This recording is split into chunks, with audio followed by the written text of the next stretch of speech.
All right, everybody. This is my first time to introduce a guest and actually do an interview. So I'm usually on the other side of this. I'm so excited to have Brett in here. I know he interviewed me a while back. I think what Brett went it at the end of January. Yeah. Time flies when you're making content, but it was I don't know, about maybe a month ago or so. Yeah, so it was a lot of fun, and I got to spread my love for vintage.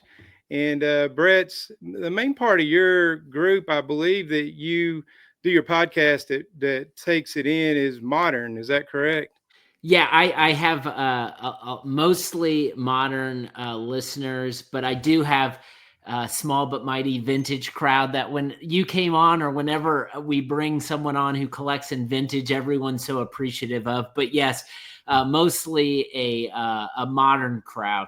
Awesome. So my purpose for this today is, I share nothing but vintage. You share mostly modern, and I thought it'd be awesome to get your passion. You allowed me to do that. I want to allow you to do the same, and also I want to get educated because I kind of explained that to you, I believe, in our interview that I'm all in on vintage, and I love to learn new things, and I think most people do.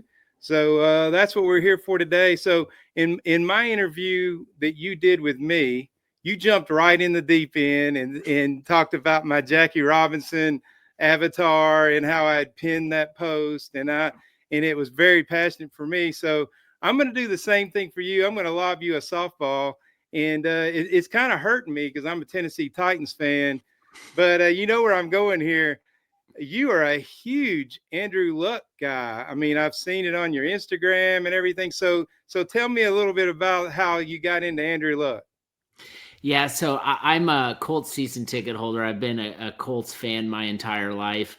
As a matter of fact, last night I was at an event here in Indianapolis called Night of Champions, which was moderated by Jim Nance, but they brought in Peyton, Tony Dungy, Marvin Harrison, Reggie Wayne, Dwight Freeney, all the greatest Colts of all time, in my opinion, and got a chance to really sit back and hear some stories and enjoy that.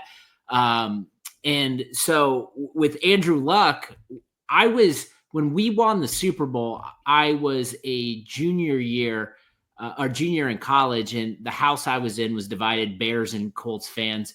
And it was so great. Peyton, it took him forever to win one.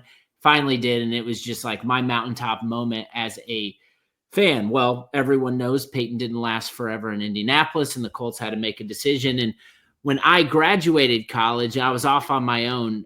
Peyton wasn't our quarterback. Andrew Luck was our quarterback. And there's something about that era of my life where I had just recently graduated from college. I was trying to figure out exactly what I wanted to do. My life was very uncertain. I was able to do whatever I want with no responsibilities. And while I was trying to figure it out, the one thing I really enjoyed was going to the Colts games and cheering for my new quarterback, Andrew Luck. Like he's always been just a different type of cat, Yeah, like he is. very intellectual. And so obviously the Luck didn't last forever here. I'm retiring early, which I was at the preseason game walking home. I used to live a mile from the stadium. And when I got home, I turned on the TV and found out all the news, and I was stunned by it.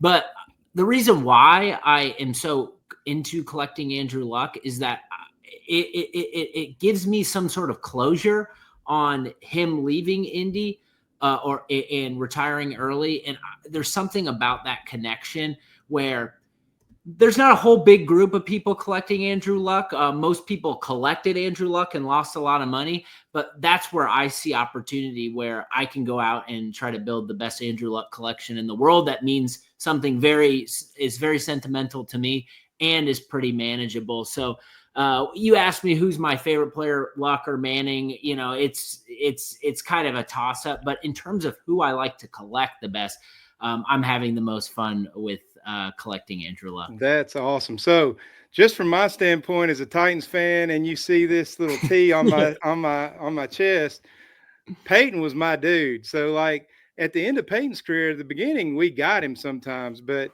as he went on, he kind of started dominating us. The Colts got pretty good, and I think Peyton ended up his career won the last six. And then I don't know if you realize this or not. You probably do, being a Oh, Luck I guy. know.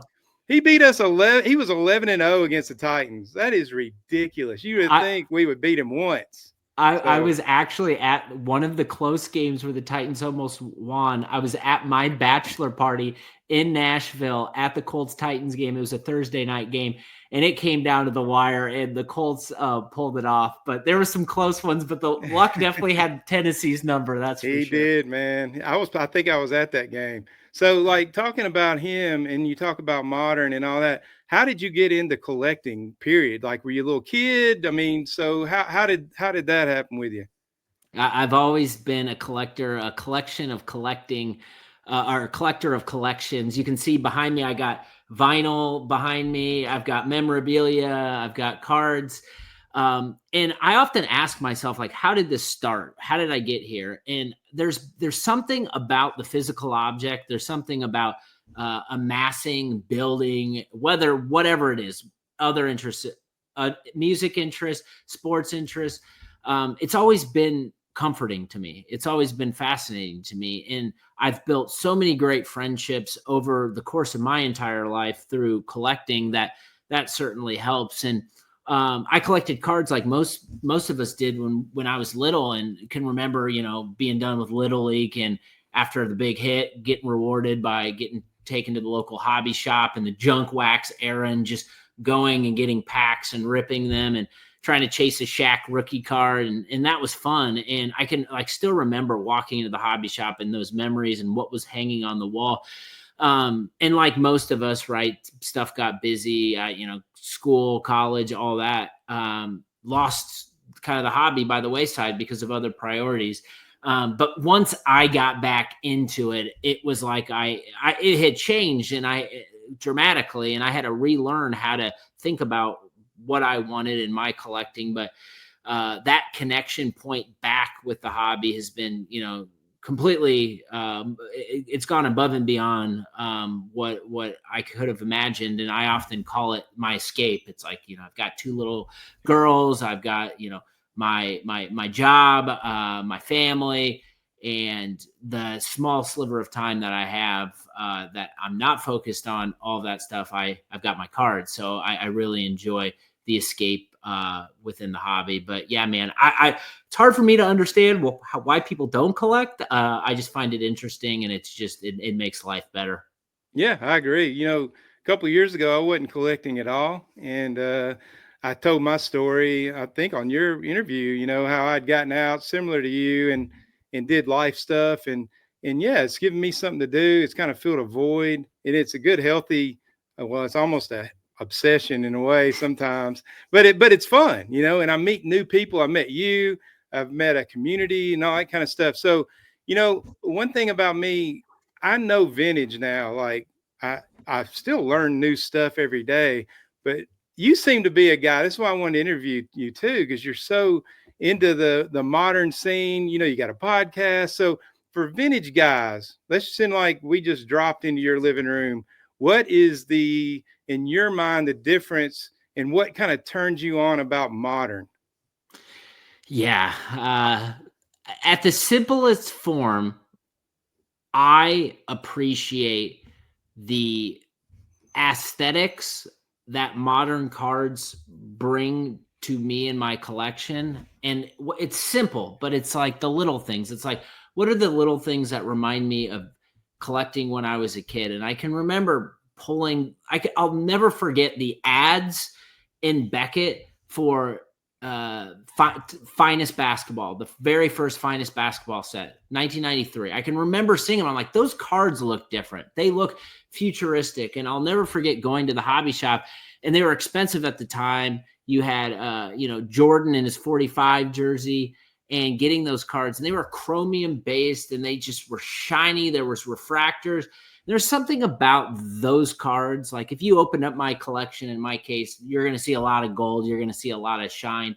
And so I think at the simplest level, the aesthetics and the way the cards make me feel is why I connect to modern. Also, I think there's something that I really enjoy about collecting if you look at my collection, 99% of it is centered around my city in Indianapolis and my fandom with my city. That is a connection point that I truly love. I love collecting players and teams that I've appreciated and watched throughout my entire life, whether it's been on TV or whether it's been going to the games. There is a piece of me that it's not as exciting as those players from the past that I've enjoyed, but there is a piece of me that enjoys collecting active players, my favorite players on those teams. And I don't necessarily like collecting the active players because I'm going to buy this player because I want their card value to go up when they have a good game. Like, I kind of think that in and of itself is maybe a silly approach or mentality, but there's something about being a season ticket holder and going and wearing my Jonathan Taylor jersey to the game and just being very excited to watch Jonathan Taylor play. And based on me being a collector, it's like, well, because he's my favorite player, I want his card. So I think with Modern, like, it affords me the opportunity. It affords those types of opportunities for me as a collector, and that resonates with me. That's awesome. So, like, what would you say, like, your mindset? So you just kind of explained that a little bit about you like to collect guys that you actually saw play. Whereas vintage, I'm collecting guys that maybe my dad or even my granddad saw play. So what's the different mindset between a vintage, in your opinion, as a modern guy? Yeah, so I think there's like, I'm gonna rattle some stuff off. So I think there's like 4 buckets that I think about when you're trying to evaluate the difference between vintage and modern. I think you've got the cards, you've got the mindset of the collector, you've got kind of market behaviors, and I think you've got how collectors engage. So Tony, I'm no expert on the vintage side. I learned from people like you, but Well, I'm the same way towards the modern. So we're like the odd couple right here. Yeah. Comparing and contrasting, when I think about the cards, I think about vintage, and I think about scarcity being natural, condition sensitivity being a big thing, simplicity and production, few sets, collectors view cultural and historical significance. I think about the cards on the modern side. Manufactured scarcity is a big component. There's high end in terms of the production quality and value of mini sets. And there's a lot of variety and volume in terms of the cards, the sets, and the innovation that takes place. So that's like the card bucket and how I see those separated. Then you've got the mindset bucket. And it feels like every one of these with vintage, it's like an appreciation for the historical nature, which I think is important. The other thing in vintage is like you see a lot of set collectors, which I personally think is really cool. And approaches to set collecting, maybe hybrid approaches, I take into my more modern collection. The other thing with vintage, I think it's way less transactional than what you see on the modern side. Yeah. Where modern relies on maybe like market dynamics, chasing rarity, grading, and maybe some not so fun stuff like fear of missing out. I think FOMO is a big thing in modern, which I don't necessarily care what other people collect, but I know it's a big piece. And you've got market behaviors where in vintage it feels a lot more stable, high grade premiums, maybe low papas and everything. Modern, got a lot of hype cycles, higher volatility, grading population matters a lot. And then how collectors engage is the last one. And I think, again, with vintage, there's this focus on research history. When we talked, you ran through a bunch of, it's like you're reading a history book talking about your cards, which I thought was super cool. Maybe fewer but bigger transactions and maybe a premium of the card show experience, where I know vintage people like to buy and sell at shows. I think modern is more online, more data driven through tools like Card Ladder, maybe more. There's a lot of different types of communities in modern, and then the other element of like the idea that you can buy a card and flip it quickly. And again, like a lot of me running down that, probably, if you're listening or your viewers on the channel, will be like, well, a lot of what he said around modern is very, doesn't appease me or might sound negative. And it's true. Like a lot of the stuff in this space, I don't like, man. I don't, it's not for me. And Yeah. so it's always about like shrinking the sea and carving out my niche in the space and finding people that operate similarly, or people that I can learn from that are ultimately here because they're trying to buy cards and build out the best collections for themselves. Yeah. So one of the things you talk about, you just kind of hit on it on your podcast when I listen. You talk about trading, selling, moving, and it seems like there's a lot of action. Like you're always doing something different, and that's kind of one of the driving forces. Is do you find that the case? Is that the case with you, or is that just in general with the modern? Because we do that too in vintage. I think vintage guys, this is my opinion, and that's worth nothing, but people move stuff all the time. But I think people more curate collections in vintage, maybe. Or am I wrong in that? No, I think you're accurate in that. And I think you have to like the movement of cards in the modern category. It's very fascinating if you go a few layers below the surface. I think of many collectors who don't collect modern might look at what's happening with modern and say, you know what, no one really wants the cards. Everyone's just buying cards to try to make a buck or two off of. And don't get me wrong, that happens. There's a flipper crowd, and everyone knows who those people are. They're trying to get their hands on cards. They're trying to sell it for a premium. And I'm not like anti-flipper. I think the flipper mentality can be of service to the modern community, bringing cards to the surface, making them available. But I think most of the most interesting movement of cards happens with collectors who are taking their cards to Judgment Day. It's what I like to call it. It's when you lay out all your cards and you're trying to figure out, okay, there's this, $10,000 card available that if I'm ranking my collection, that card is going to be one of my top 5 cards in my collection. And because I'm busy professional, because I've got little kids, I don't just have 10K in the bank to go pay for this card. The more responsible thing for me to do in my current life situation is to take the equity out of my collection. Now, that's not going to be easy. It's going to come with sacrifice, and the cards in my collection are there for a reason.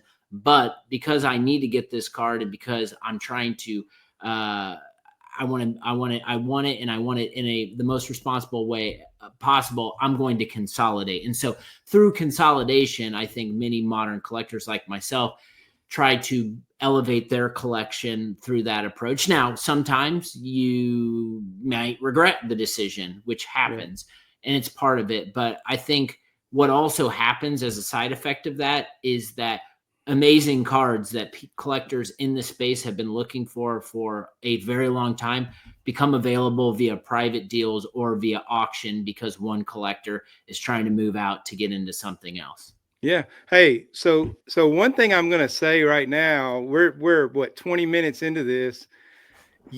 Everything you're talking about is more in common than you even know, because I'm dealing with the same thing. Like I've curated mine, but man, there's this big one that will be by far the most expensive card that would ever come to my collection that's about to come on board. And there's a chance I'm going to move some big cards that I've only told a couple of people about in my life that are my collector buddies. But everybody on the outside, if they see what I'm thinking and I do that, they're gonna be shocked, man. But man, there's some cards out there. So and then the other thing too that you brought up a second ago, so just kind of reeling it in, how you like to collect things doing with your city. That's the same stuff I'm doing. I'm working on a 1909 set right now of Nashville Volunteer minor league players. So we have so much in common. It's just a different type of world that we live in with the, when the cards were made, basically, and how they're produced. So one of the things you talk about a lot, and I'm asking this question for me, and you say modern or ultra modern. Tell me the difference. It's so subjective. I think when I think about modern, I think about I think about my life. Like I was born in '85, so I think about the '80s and the You're junk making me wax. feel old, Brett. I was a sophomore in high school in '85. But go ahead. I think about the '80s. I think about going through the junk wax in the '90s, and some people would take modern all the way up to maybe the pandemic or 2018. For me, I view modern as kind of the beginning of my life, all the way up until the year 2012. Now, we talked about 2012 or Andrew Luck earlier. Andrew Luck was a rookie in 2012. Now, Andrew Luck isn't the reason for ultra modern, but I think 2012 is a good breaking point where I then begin to think of 2012 to today as ultra modern, mostly because it was the changing of licenses from one manufacturer to the other, and that's where Panini got the NFL and the NBA license and started producing sets that we see today, sets that are flagship sets like a Prism. So I have always said ultra modern starts with 2012 because that's the first year of Prism football and Prism basketball. But some people would probably tell me I'm wrong. That's just how I think about it. So that's just your terminology that you use. That's not a hobby wide inside the modern world. And there's so much of this stuff where people have said it's this way forever, and then I'm like, well, who says that? It's just Yeah. what's been carried on. So Yeah. I am I'm a challenger of the status quo regularly. I'm a very curious person, and I tend to ask questions why. And if I can't get a good enough explanation or reason, I'll try to just say, well, I've got an opinion on this too, and I'll share it through my content. Yeah. So another aspect. So I listen to your podcast, and you do a great job, by the way. Anybody that's watching this right now, Stacking Slabs podcast, you can find it on any podcast platform. I'm sure. I listen to it on Apple, but subscribe. Check Brett out. He does a great job. Has a different guest on. It's very, you make it very interesting, and that's the kind of stuff I like to listen to. Try to broaden my horizons. But as a vintage collector, I have a tendency, and not just me, but vintage, as a whole, the collecting universe, we look at modern as prospecting and looking for the next big thing, trying to grab that Bowman Chrome prospect card, some dude that's still in AA who ain't done crap yet, but you're hoping he's going to be the next Shohei Ohtani or something. So you're trying to get those cards. But I heard you mention on a recent podcast, it may have been last week, and you did a whole podcast on nostalgia. And honestly, I found that refreshing and surprising. You kind of addressed it in your opening thing about Andrew Luck, but go a little deeper into that, how nostalgia plays a role in modern collecting. So I was talking about that Night of Champions Colts event I was at last night, and that was 18 years ago, Super Bowl 41.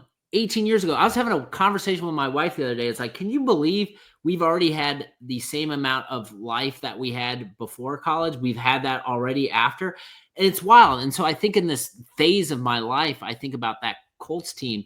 And although it was 18 years ago, man, seeing those guys tell those stories, there's a lot of nostalgia there. And the best way I know how to satisfy that nostalgia, sure, I can go fire up YouTube and I can watch the AFC Championship against New England when we finally beat them at our house to head on to the Super Bowl. And that satisfied some needs. But the best way I know how is through collecting. And so when I want to build out my Colts collection, I want it to represent players that were on that team. And to me, that's nostalgia. That's getting lost in the fact that I can pull up in my case and start looking at cards, and those cards remind me of that mountaintop moment I had as a fan.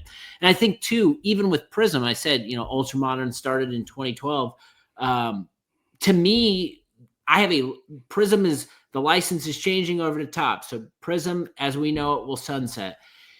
And I have a lot of nostalgia for Prism, even though it is still active, because when I got back into collecting cards, the first packs that I opened were Prism cards. And so that lineage and legacy of that product from 2012 to today, it gives me a lot of nostalgia in the way I think about it and the way I collect. So, I've dabbled a little bit here and there with 90s cards, and it's fun to get nostalgic for that era in my life. But yeah, I think when we think about nostalgia, there's no hard and fast rules. I think it's just if it can bring back certain moments in your life and in time that remembers a happier moment or a great time as a fan, to me that's the type of stuff that I want to collect. Yeah, I agree. And as a sports fan, I see you got vinyl behind you right there. Music takes me back. I'm a huge music fan. And when I hear a tune from the 80s, I remember being in high school and cruising the mall or doing something silly. And sports do the same thing for me. But that's really interesting. So you're talking about Prism, and that kind of leads me into my next question. Explain to me, I think you kind of explained you love Prism, but the different sets in the different sports and the things like that you like to collect personally.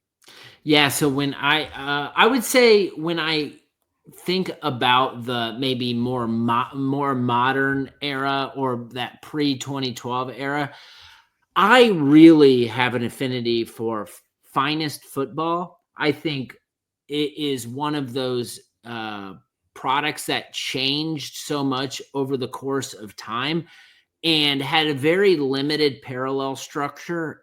But to me, shiny cards, different cards within that set, very hard to obtain.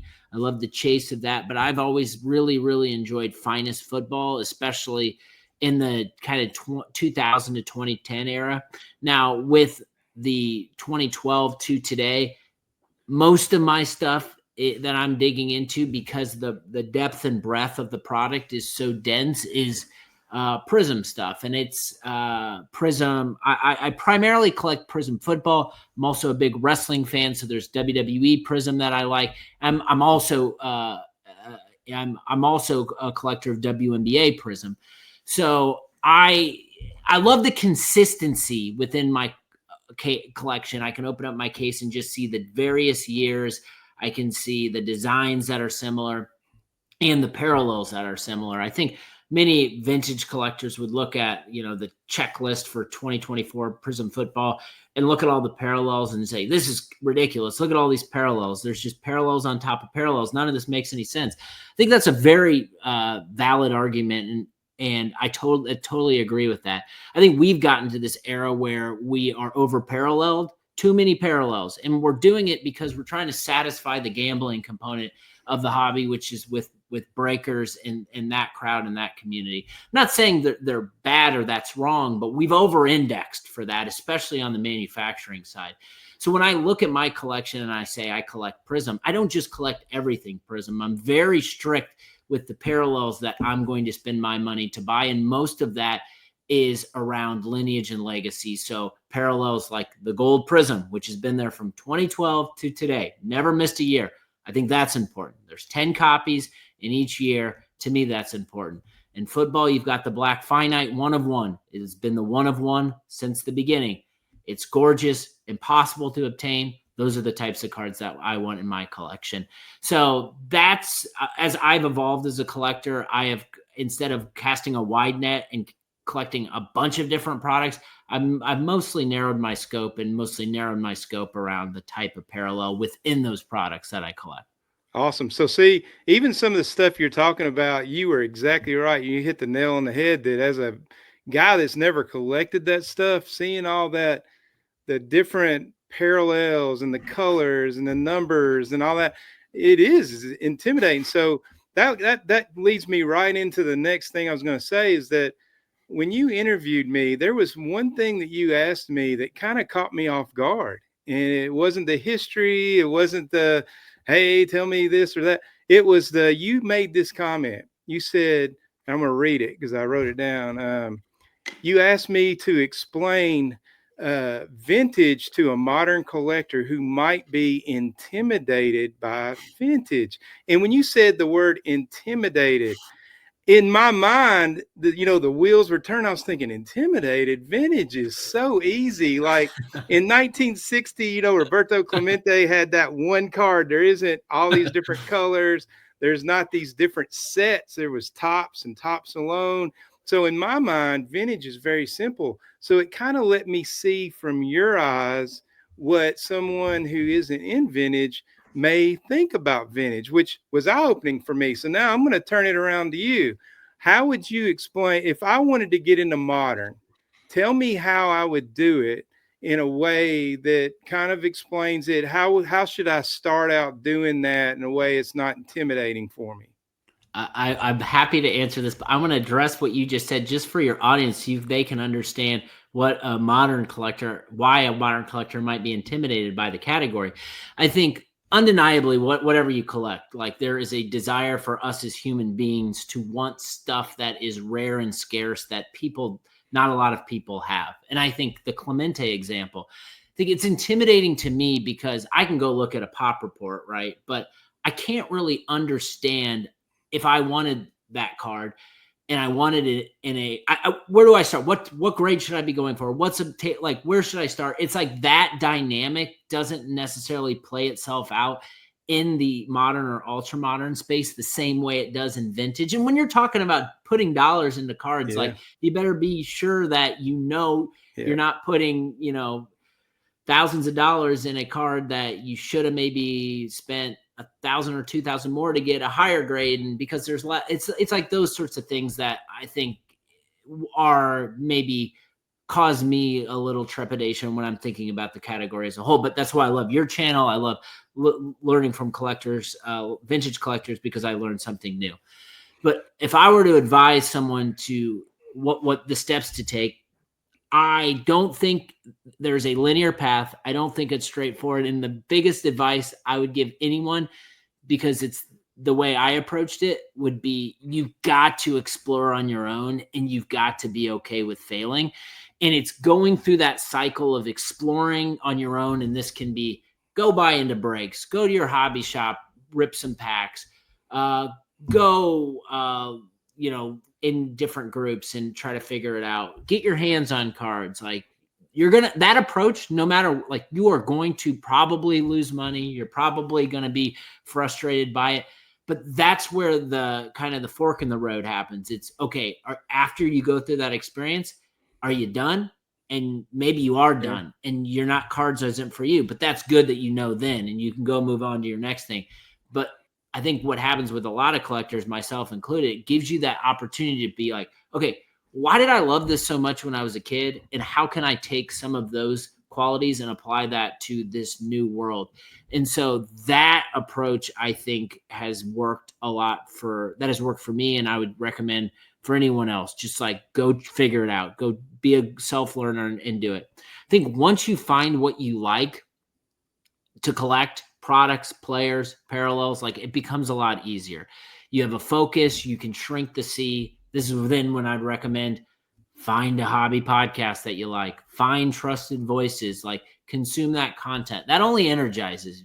I mean, Yeah. my livelihood is content in the hobby, which is crazy to say at this point, but also I get a ton of energy by, although I create a lot of content, I consume just as much. Like I love Yeah. listening to hobby podcasts. I love watching YouTube.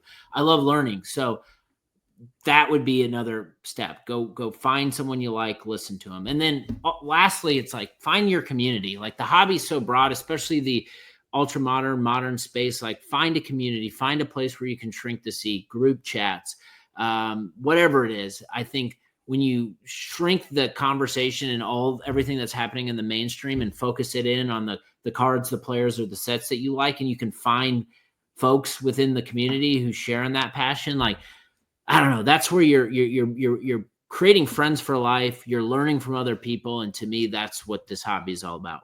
Yeah. So that's very similar in what we're doing. We're finding people, and and you said this at the beginning of our interview. You said it ain't like you don't want to have vintage people on. It's just you find yourself in your group because that's where you're comfortable and it's where you're happy, and you talk about things that you both have in common and that sort of thing. And I think too, a lot of the not problem, but there's not really friction. I don't have friction with anybody. You collect what you want to collect, but it's just a lack of understanding. And so, what I just heard you say is find out your why, find out why you're collecting. And, with the modern world, when I first got back into it and I was in the YouTube phase, a lot of the YouTube stuff is aimed at modern cards, but it's aimed at get rich quick schemes. And that's a shame because Yeah. there's people like you who have soul behind your collection. You're collecting because you love something, not just because, man, this right here, I'm going to retire on this card one day. What if I pull this one and it's worth this, you know? So am I right? Or is, I'll say something maybe a little provocative, but I would say you're 100% right. And I would say the way we promote the hobby is embarrassing. I think it's embarrassing, and yeah, I think about it from an investment, like a VC perspective. And I spent the beginning of my career in tech, so like VCs and the way people analyze markets is I've gone through some of these experiences, and I just think about it from that lens of like, if there was like a VC to come in and do, like start analyzing what was happening with the market, they would go to YouTube, they would, do Google searches, and what would populate first would be people who are playing to the algorithms, who are right, trying to be seen. And it's like the people who are trying to be seen that aggressively typically have the lowest quality content, and it's all derived about yeah, making money and making it money now. And that's, I said over indexed before, over indexed on the breaking side. I'm not opposed to breaking, but this casino approach, we're us as a community are way over indexed to that. And I understand there's businesses, there's money to make, there's implications, all this stuff, but I just think we can do better. I think we are in the era of education. The most important thing, Tony, for you to be doing, who are passionate and has a voice, to be educating your community. I think that's what I try to do with my platform. And I just think the more people who actually have substance, who care about cards, who want to create a platform, should create a platform, because we need more voices around the passion of collecting. And I say Stacking Slabs, your hobby content alternative. And it's always been kind of an inside joke, but the inside joke is your hobby content alternative. I talk about collecting, and that's a shame that it's an alternative to talk about collecting and not making money on cards. But yeah, that's just the way I see it. I just think we could do better, because there's a lot of passion and a lot of cool stories in this space.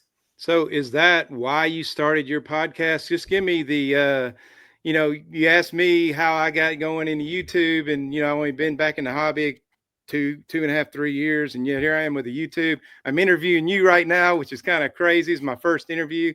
So tell me, like, what kind of drove you to do that? So I was I've been a content creator for it professionally for essentially my entire career. So I've been doing podcasts for in some sort of marketing role, marketing leadership role my entire career. Now, COVID happened, world shut down. I was at home working from home for my tech job at the time.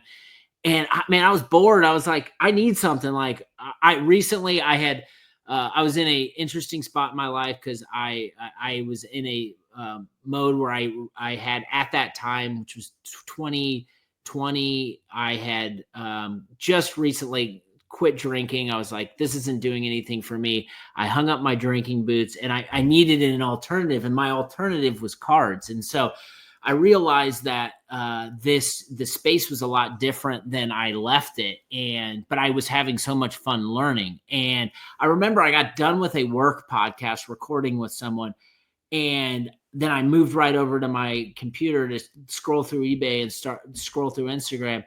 And I thought, you know what? Like, I should fill this space by doing this podcast where I literally can build relationships with collectors all over the world, and I can learn something along the way. And so, though early days of Stacking Slabs it was created to fill a void for me, but it sunk its teeth in me, and it's outside of marrying my wife and having my two children. The decision to start the platform was the best decision I've ever made. It's introduced me to friends for life. It's reconnected me with a hobby that I'm deeply passionate about, and it's now my professional livelihood, which is something that I couldn't have even dreamt of.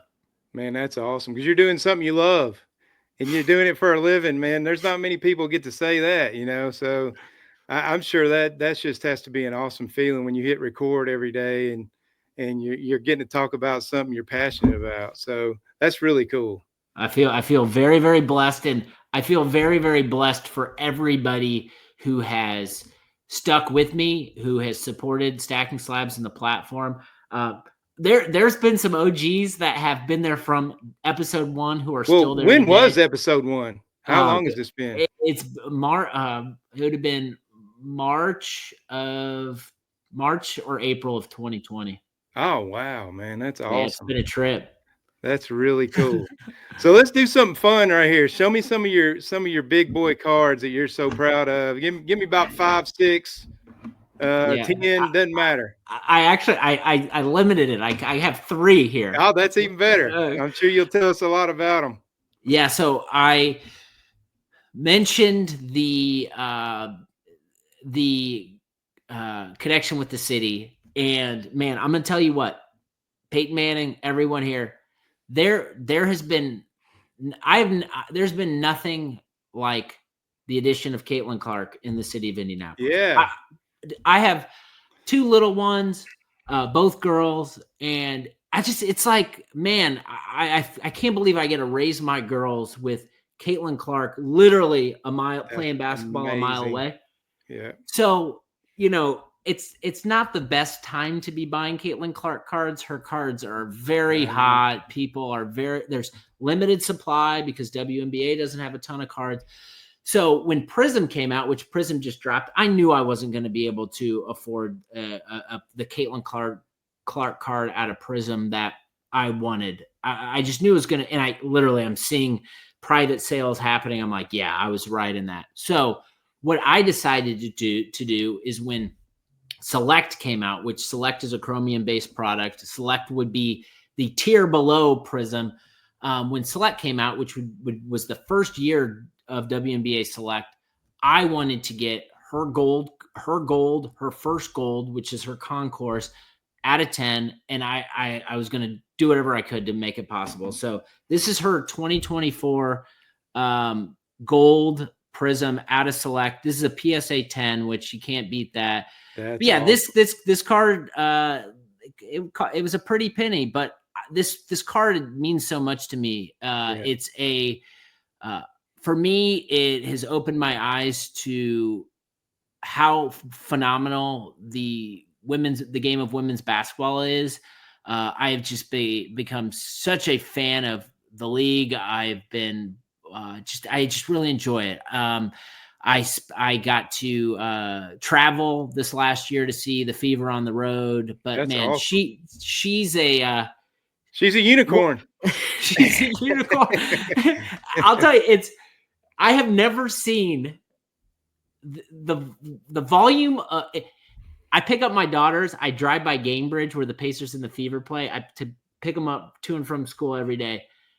Anytime the Fever had a game, it looked like a freaking Taylor Swift concert out there driving the games. I mean, it's just the hoopla. So it's exciting, man. I'm really excited. The Fever are investing in her. New coach, new front office, new players. So yeah, She's selling tickets. There's no doubt. a lot of tickets. So that's awesome.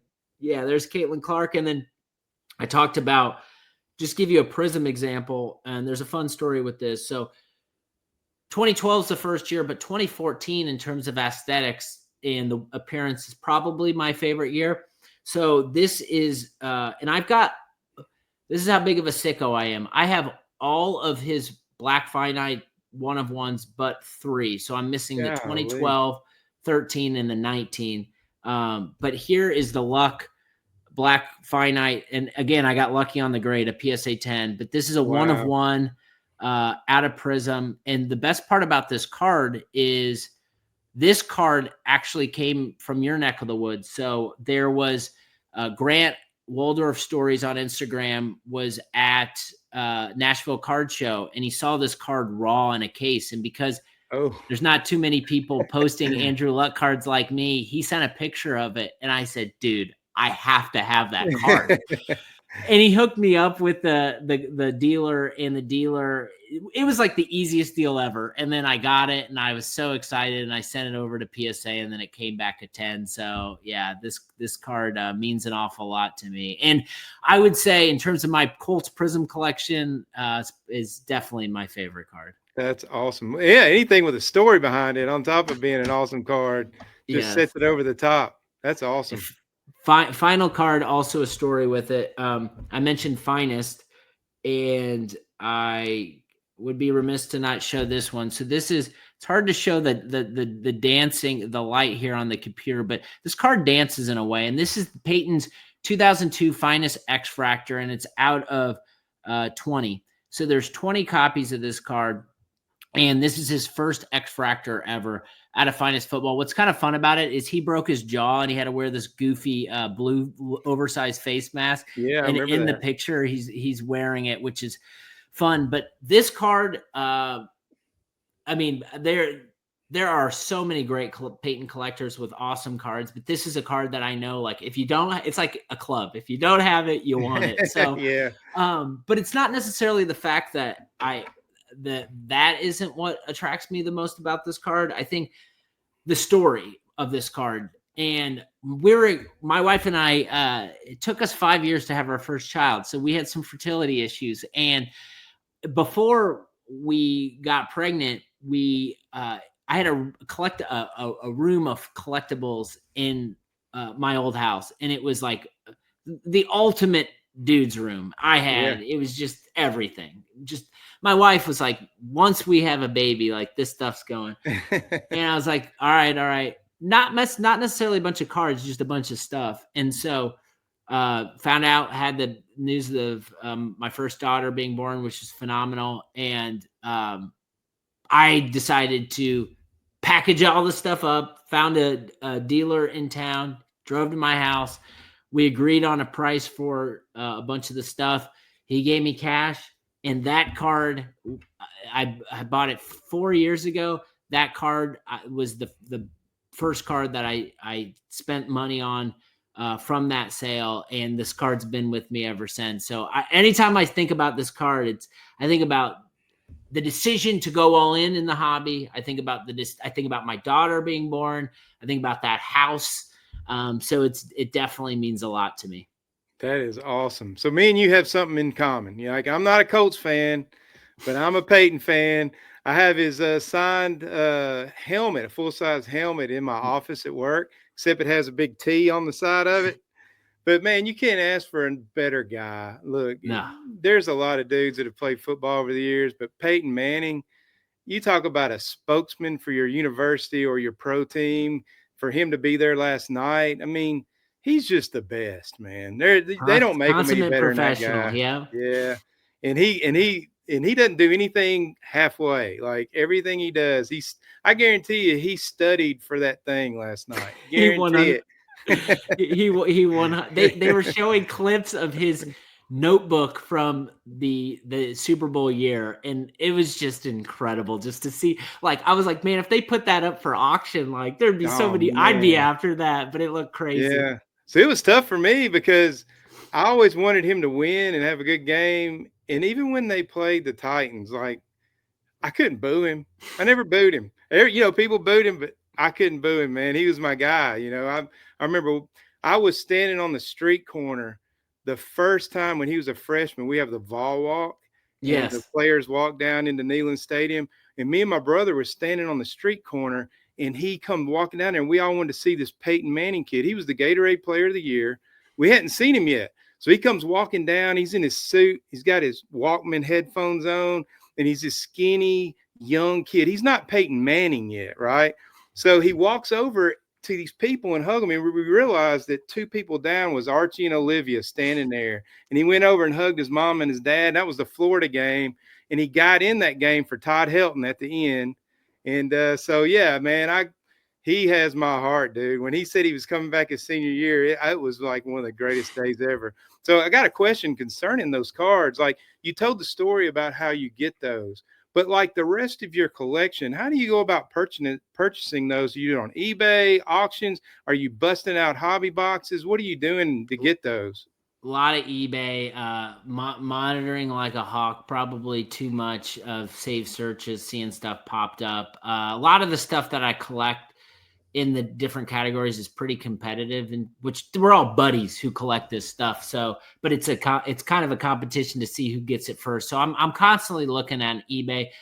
I was analyzing how I got my cards, best cards last year, and I was looking through formats, platforms, and the number one source of my favorite cards that I acquired last year came directly from private deals. So, Oh, wow. which I didn't realize until I looked at the data. And so I think that's just an element of relationship building. I post my cards, people know what I like, so people Yeah. come to me. I know where to go if I need to move a card because I've got a network of people who like similar stuff. So yeah, I mean, the most efficient way. I'm pro marketplaces, pro consigners, but the easiest way to acquire a card is with zero friction, and that's usually from a buddy. Yeah. So are you buying the boxes? I was in my local card shop Saturday and I asked, this is crazy. You brought up Caitlin Clark, but I said, which box is it that the nice Caitlin Clark's coming out? And he said, it's this one right here. It's $1,200. I'm No, like, whoa. no. And I said, so how many packs and how many cards are in that box? And he broke it down for me. And, I kind of did the math in my head and I decided not to spend $1,200 Yes, Saturday, good move. but how are you doing that? Like, are you buying boxes? No, no, no, no, Okay, no, all right. no. I I'm was not wondering. I'm not a big gambler. I don't. Okay, I can't. that's my point. So Yeah, real quick, going back to that, and I know we need to wrap this up, but like kids, how are kids? How are they getting these modern cars? I mean, when I was a kid, it were 25 cents a pack. yeah. I mean, it is really easy to get on a live selling platform, buy into a break with your credit card or with a parent's credit card. And I mean, that happens. And so, or, yeah, I don't know. It's foreign territory to me. The price of hobby boxes are the way they are because of breaking culture. Yeah, And then break it. that's just Yeah, the way it is.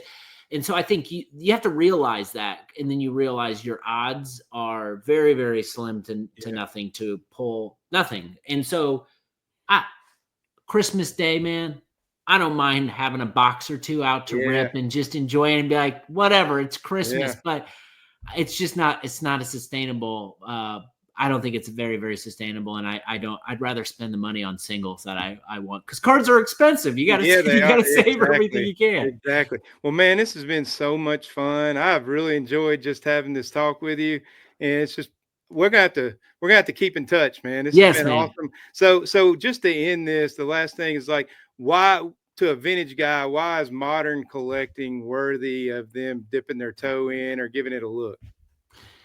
Yeah, I think it's there's in my opinion there's so many cool sets, and it's overwhelming because there are a lot of sets, but some of the cool sets aren't the cool sets that the mainstream or most people are talking about. I talked about it like in Prism and Finest. Maybe you don't like Prism or Finest, but there's so much to explore that maybe you uncover a gem for yourself that ends up being something that many collectors look at down the road. I also think just the fact that you can collect players that you just cheered for and who might have retired like Peyton, or maybe attach yourself to a player who's currently playing, that there's a fun element to that. And I don't know. I like to connect my fandom with my collecting, and modern, ultra modern affords me to do that. So that's what I think I enjoy the most about it, and would advise anyone in kind of the vintage community looking to dip their toes into, to maybe just be curious and just explore for a minute. You might realize it's not for you. Cool. But you might realize that there's a set or a player that really resonates with you. And I've found it's fun to be diverse with your overall Yeah. collecting approach and strategy. I agree. I've done that. My guy Shohei. I love Bryce Harper. I have some killer Shohei cards, man. And That's a good guy to so have. yeah, man. I love his stuff. I love watching him. So I resonate with what you just said. Man, Brett, this has been awesome. I wish you all the luck. Keep doing what you're doing on Stacking Slabs. And anybody that's watching this that's not, a modern guy, check out his podcast. I think you'll find it very entertaining, and I hope you found this entertaining too. And I learned some stuff. the main thing, my takeaway, if I ask myself, what's my takeaway? My takeaway is we got a lot more in common than we have Yes, differences. 100.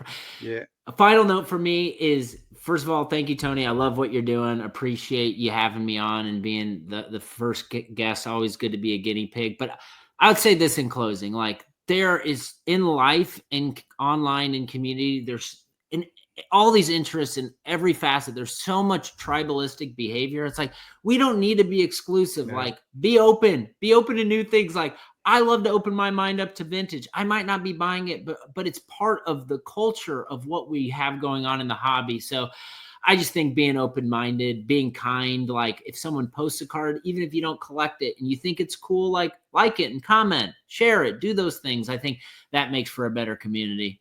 Yeah, I agree, Brett. Well, thank you so much, man. We'll end it right here, and I look forward to keeping up with your stacking slabs. Thanks so much. All right, buddy.